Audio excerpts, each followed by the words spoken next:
Hello दोस्तों, मैं विक्रम कुमार और आप देख रहे हैं जय भीम लाइव। दोस्तों, हमारे देश को आज़ाद हुए लगभग 75 साल से भी ऊपर हो गया है। लेकिन दोस्तों, देश आज़ाद होने से लेकर आज तक हमारे देश भारत में आज तक एक भी दलित समुदाय का व्यक्ति प्रधानमंत्री नहीं बन सका। ऐसा क्यों?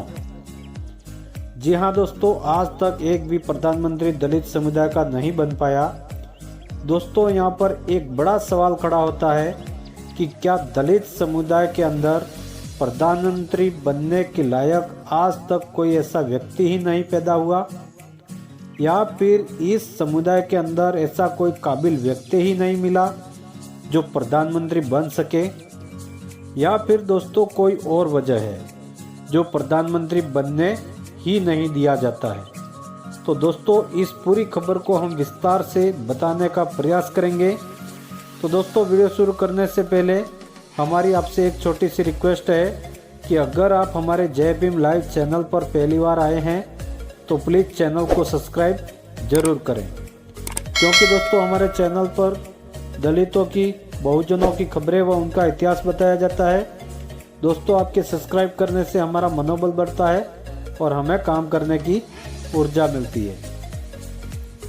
साथ ही बेल नोटिफिकेशन को दबाकर ऑल पर सेट कर देना, ताकि हमारे वीडियो की नोटिफिकेशन बिना किसी रुकावट आपको मिलती रहे। चलिए दोस्तों, वीडियो को करते हैं शुरू और जानते हैं कि इसकी असली वजह क्या है। तो दोस्तों, 75 साल हो गए अपने देश को आज़ाद हुए, लेकिन अभी तक देश को दलित प्रधानमंत्री नहीं मिला है। क्या दोस्तों आपने कभी इस बात को गंभीरता से लिया है? क्या आपने कभी ठहर के सोचा है कि आखिर इसकी क्या वजह रही होगी जो आज तक दलित प्रधानमंत्री क्यों नहीं मिल पाया है? हालांकि दोस्तों, दलित समुदाय गर्व महसूस करता है कि हमारे देश का संविधान एक दलित ने लिखा है, जो कि परम पूजनीय डॉक्टर बाबा साहेब अम्बेडकर जी ने लिखा है। लेकिन दोस्तों, सवाल यह है कि इसके बावजूद भी आज तक भी दलित प्रधानमंत्री क्यों नहीं बन पाया।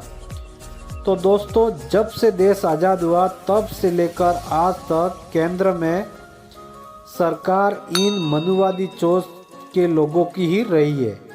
और दोस्तों, ये लोग कभी नहीं चाहते हैं कि कोई दलित व्यक्ति प्रधानमंत्री बनकर राज करे, चाहे दोस्तों कांग्रेस की सरकार हो या भारतीय जनता पार्टी की सरकार रही हो। वो ये कभी नहीं चाहते हैं कि एक निम्न वर्ग के लोग उनके सामने कुर्सी पर बैठकर फैसला सुनाए। दोस्तों, कांग्रेस और भारतीय जनता पार्टी, भाजपा एक ही सिक्के के दो पहलू हैं, क्योंकि हमारे देश में कांग्रेस ने 60 सालों तक राज किया। अगर कांग्रेस दलितों की हितैषी होती तो वो जरूर दलित प्रधानमंत्री बनाती, लेकिन दोस्तों वो ऐसा नहीं करते हैं, क्योंकि दोस्तों ये लोग वर्ण व्यवस्था के हिसाब से चलते हैं। दोस्तों, कांग्रेस का कहना कुछ और होता है और करना भी कुछ और होता है। ये वो है जो एक कहावत है कि हाथी के दांत दिखाने के भी अलग होते हैं और चबाने के भी अलग होते हैं। ये दोनों पार्टियां, कांग्रेस और भाजपा, करती कुछ और है और कहती कुछ और है। इनकी सोच मनुवादी सोच है। ये लोग कभी नहीं चाहते हैं कि कोई शेड्यूल कास्ट या शेड्यूल ट्राइब का व्यक्ति प्रधानमंत्री बने। इसलिए दोस्तों बार बार अगड़ा भी बना, पिछड़ा भी बना प्रधानमंत्री, लेकिन दलित का कभी नहीं बनने दिया। इसका एक ही कारण है जातिवाद। इनकी यही घटिया सोच है। और दोस्तों, ये लोग इन 85% लोगों को सिर्फ और सिर्फ वोट बैंक ही समझते हैं। जब चुनाव का टाइम आता है तो ये लोग दलितों के घर पर खाना खाने का नाटक करते हैं। ये लोग तरह तरह की भ्रांतियां फैलाते हैं, जाल बिछाते हैं, चंद पैसों की लालच दिखाते हैं और भोली भाली जनता को फंसा देते हैं, और फिर सत्ता में आने के बाद उन्हीं लोगों पर अन्याय अत्याचार करते हैं।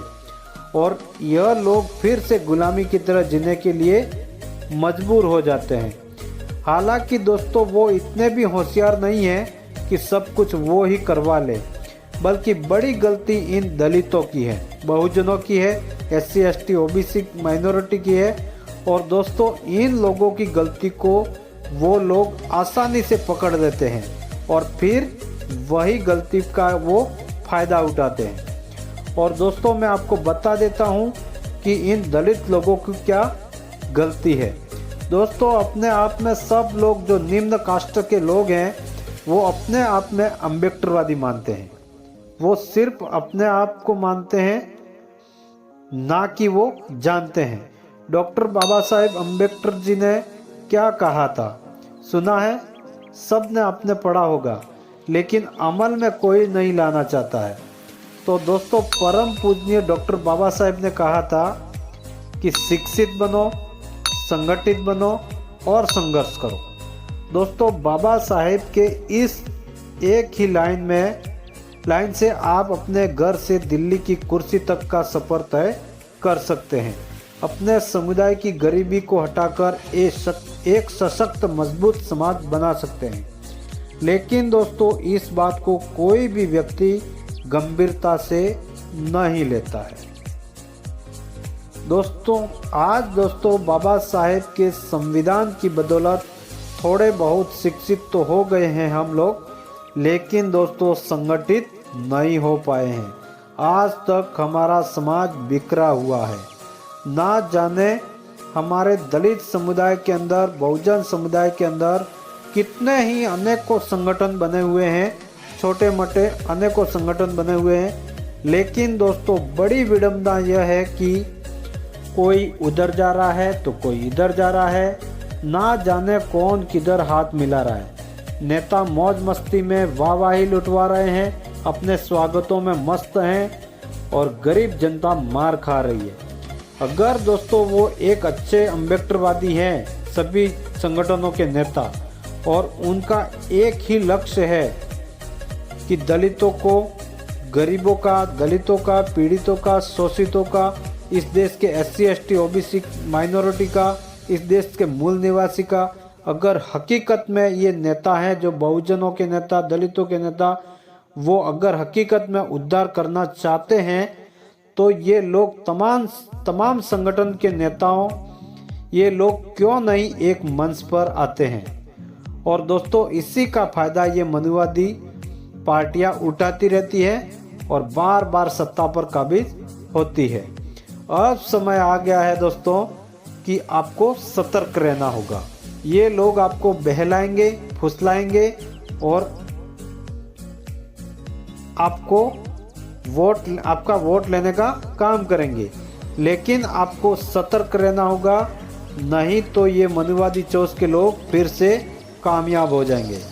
और ये लोग यही चाहते हैं कि ये लोग संगठनों में बिखरे रहें, अलग अलग होते रहें। लेकिन दोस्तों अपने इन मन बुद्धि के नेताओं को समझ ही नहीं आती है कि अपना लक्ष्य एक है, दुश्मन एक है, तो रास्ते अनेक क्यों हैं।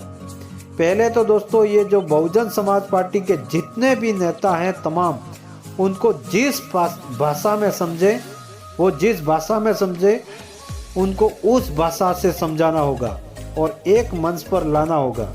अगर नहीं समझे तो उसका बहिष्कार कर दो। बहुत से दलित नेता, बहुजन नेता वंशद्रोही है, जात द्रोही है, कुल द्रोही है। ऐसा नेताओं को जूतों से स्वागत करना चाहिए। अब दोस्तों मैं पुनः एक बार डॉक्टर बाबा साहेब अम्बेडकर का वो नारा याद कराता हूँ कि शिक्षित बनो, संगठित बनो और संघर्ष करो का सपना पूरा करने का टाइम आ गया है। दोस्तों 2024 का लोकसभा चुनाव बहुत ही खास है। यही चुनाव बहुत कुछ तय करेगा कि आगे 2024 के बाद क्या क्या होने वाला है, क्या क्या रहने वाला है, क्या क्या बदलने वाला है, बहुत कुछ तय करेगा। अगर दोस्तों ये सत्ताधारी पार्टियां वापस सत्ता पर आ जाती है 2024 में, तो बहुत कुछ बदल जाएगा।